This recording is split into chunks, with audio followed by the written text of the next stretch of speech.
কোন সদস্য যদি শেখ পরিবারের কোন সদস্য যদি এই মুক্তিযুদ্ধের রণাঙ্গনে যুদ্ধ করে থাকে তাহলে আমি রাজনীতি ছেড়ে দেব। একটা লোক পাবেন না যে শেখ মুজিব পরিবারের কেউ।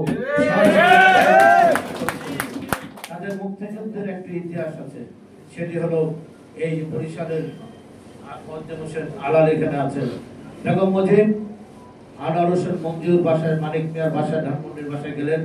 পাকিস্তানি একজন মেজর জেনারেলের সাথে আলাপ আলোচনা করলেন। তার সাথে ছিলেন তার প্রিয়তম জামাই শেখ হাসিনা, ডক্টর ওয়াজেদ সাহেব। সেখান থেকে বসে রাও ফারমান আলীর সাথে গভর্নর হাউসে গভর্নরের সাথে অ্যাপয়েন্টমেন্ট করলেন এবং সেই খাতাটি এখনো আপনার যদি রাও ফারমান আলীর সাথে দেখা করতে গেলে যে গাড়িতে, সেই গাড়িটি ছিল ডক্টর ওয়াজেদ সাহেবের। সেই গাড়িতে করে উনি গেলেন জামাইকে, মেয়ের জামাইকে নিয়ে। কি কারণে?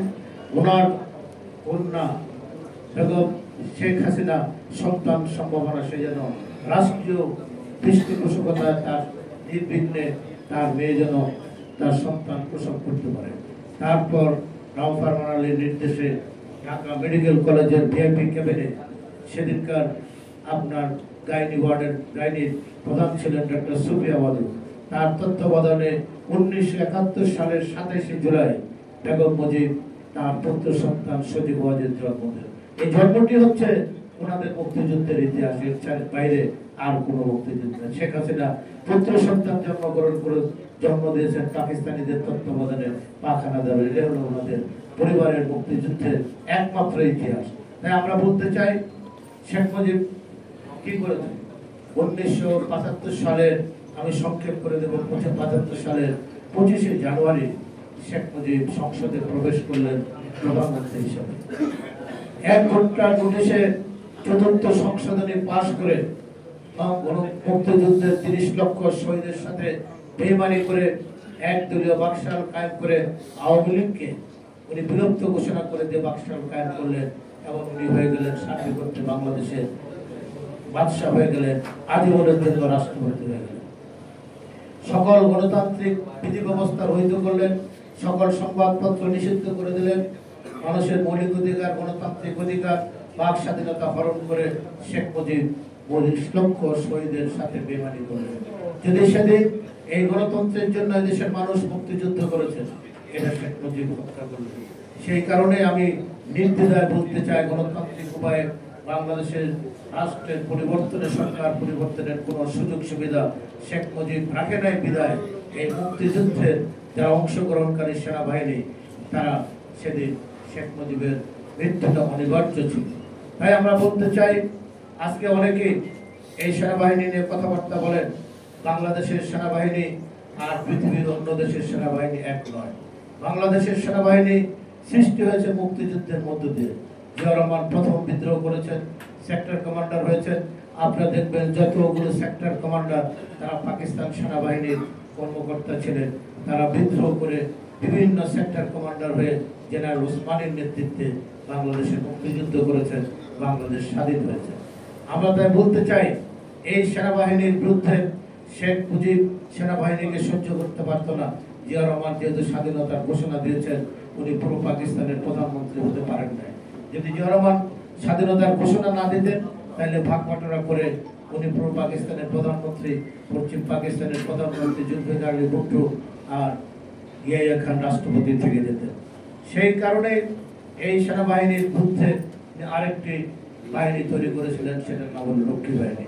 ভারতীয় বিএসএফ এর একই ড্রেস, জলপাই রঙের ড্রেস, এই রক্ষী বাহিনী সৃষ্টি করেছেন। আপনাদের বয়স অনেকের নাই, আলাল দেখেছে, এই দেখেছে। আমরা যারা এই বয়সের আছে, আমরা যারা রক্ষী বাহিনী দ্বারা টর্চার হয়েছে, রক্ষী বাহিনী দ্বারা অত্যাচারিত হয়েছে, সেদিন শেখ মুজিব এই রক্ষী বাহিনী সৃষ্টি করে সেনাবাহিনীর থেকে তাদের অধিক সুযোগ সুবিধা দিয়েছেন। একটি ইন্ডিপেন্ডেন্ট দিয়েছিলেন রক্ষী বাহিনীকে, যে কোনো ব্যক্তিকে বিনা ওয়ারেন্টে সে গ্রেপ্তার করতে পারবে, হত্যা করতে পারবে। সেই জন্য এই বরিশালের কৃতি সন্তান, মুক্তিযুদ্ধের শ্রেষ্ঠ একজন নায়ক, সর্বরা পার্টির নেতা সিরাজ সিকদারকে হত্যা করে শেখ মুজিব সংসদে দাঁড়িয়ে সদর্পে বলেছিলেন, কোথায় সিরাজ সিকদার? সেদিন 40,000 দেশপ্রেমিক প্রগতিশীল নেতা কর্মীকে, ছাত্রকে, মুক্তিযোদ্ধাকে শেখ মুজিব রক্ষী বাহিনীতে হত্যা করেছিল। তাই আজকে আমরা বলতে চাই, শেখ মুজিব রাষ্ট্র পরিচালনায় চরম ব্যর্থতার পরিচয় দিয়েছিলেন। বাংলাদেশ ছিল একটি দুর্ভিক্ষের দেশ, বাংলাদেশ ছিল একটি অর্থনৈতিক ভঙ্গুর রাষ্ট্র, বাংলাদেশ ছিল একটা আইন শৃঙ্খলাবিহীন রাষ্ট্রে পরিণত হয়েছিল।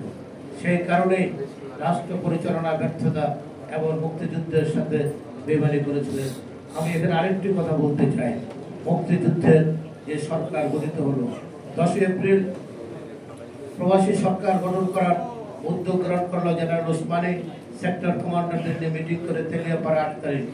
8 এপ্রিল তেলিয়াপাড়াতে একটি চা বাগানের রেস্ট হাউসে মিটিং করে এখানে সিদ্ধান্ত হলো সকল সেক্টর কমান্ডাররা জেনারেল ওসমানীকে বললেন আপনি তাজউদ্দিন সাহেবকে বলেন প্রবাসী সরকার গঠন করার জন্য।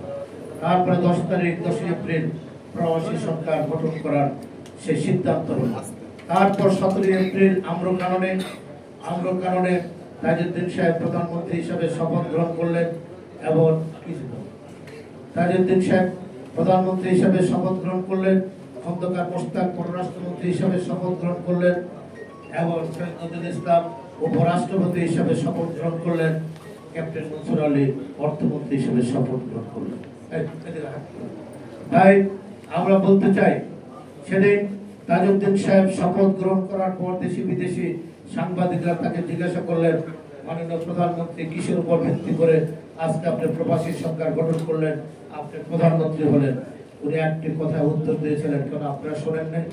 আমাদের তরুণ মেজর জিয়াউর রহমান চট্টগ্রাম কালুরঘাট বেতার কেন্দ্র থেকে যে স্বাধীনতার ঘোষণা দিয়েছেন তার ধারাবাহিকতায় আজকে আমরা সরকার গঠন করেছি, আমি প্রধানমন্ত্রী হয়েছি।